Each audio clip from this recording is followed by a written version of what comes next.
Okay, so good morning ulit mga Sir Idol. So ito na ang ating Nagaronting X. Naka-hard anodize yung ating receiver, naka-engrave yung pangalan, then nandyan yung mga serial number. Yan. Okay, so stainless ang kanyang internal. And naka Misumi spring na siya. Okay, pero stock na spring niya yung Misumi. Yan. Okay. So test na natin. Sa 25 meters ang gamit nating pellet ay Meteor. Yan.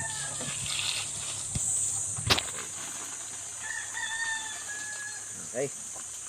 So first shot natin. Meteor. First shot.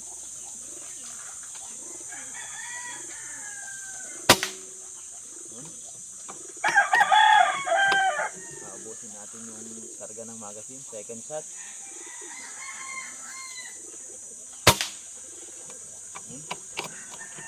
Ganda ng groupings. Third shot.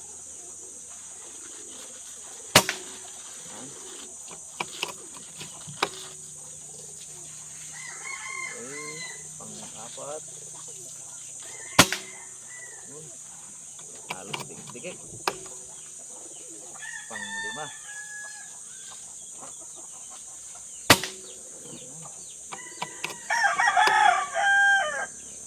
Anim.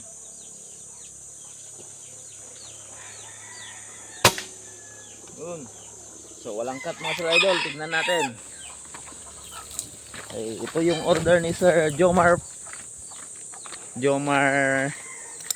Panoy ng Mountain Province at kanyang kukunin bukas. Yan. Ipipick up niya daw bukas. Kaya test muna bago pick up, then actual test ulit niya. So meron tayong groupings dito mga Sir Idol, 5 shots tsaka 6 shots. So ito siya. Ito yung ating last na 5 shots natin. Then ito naman ito yung 6 shots, and then ito yung 5 shots. So halos magkakadikit mga Sir Idol. Yan siya. Oh. Then ito kanina zeroing natin, then napagdikit natin dito na. Yan. Okay. So napakaganda. Then ititest naman natin siya gamit ang slug. Okay.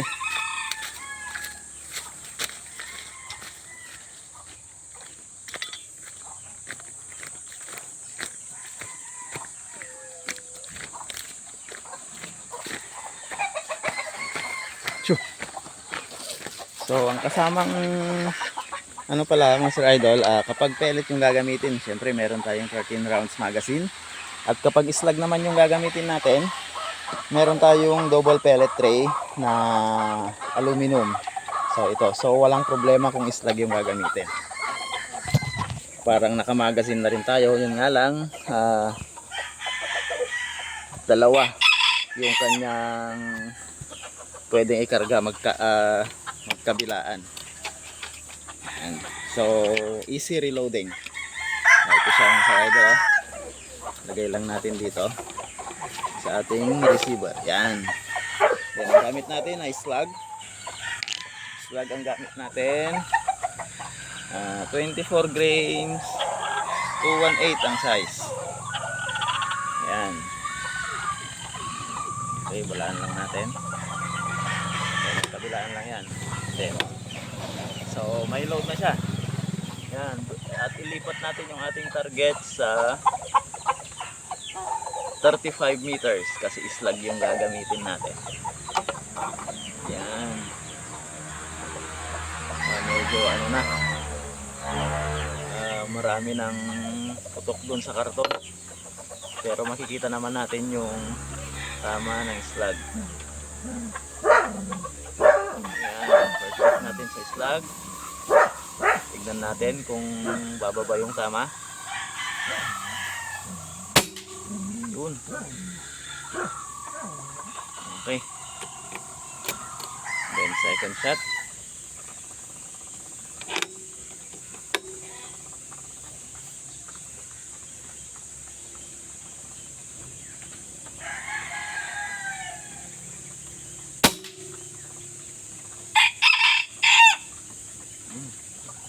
Try natin dito sa 25 kasi Isang butas doon.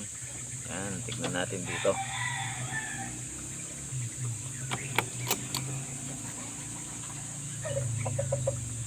Hindi na natin makita. Doon sa 35 meters, marami ng tama doon sa karton. Dito na lang. Shot. Yun, yung ating sa gitna. Yun yung ating point of impact. Then, hindi na natin ginalaw yung scope. Yan. Second shot.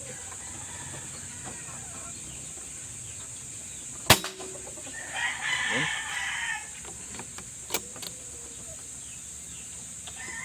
Third shot.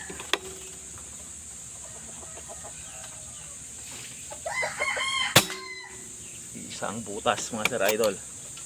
So ang point of impact natin ay nasa gitna, pero shooting upper right tayo sa slug.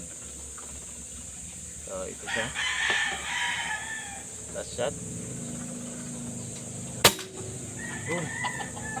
Ang ganda ng tama sa slug mga sir idol.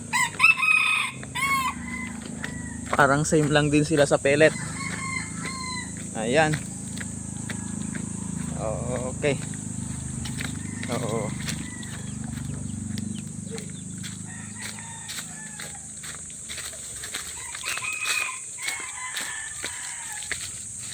Ito mga sir idol, yung ating point of impact. Ito yung unang tinamaan ko sa slug.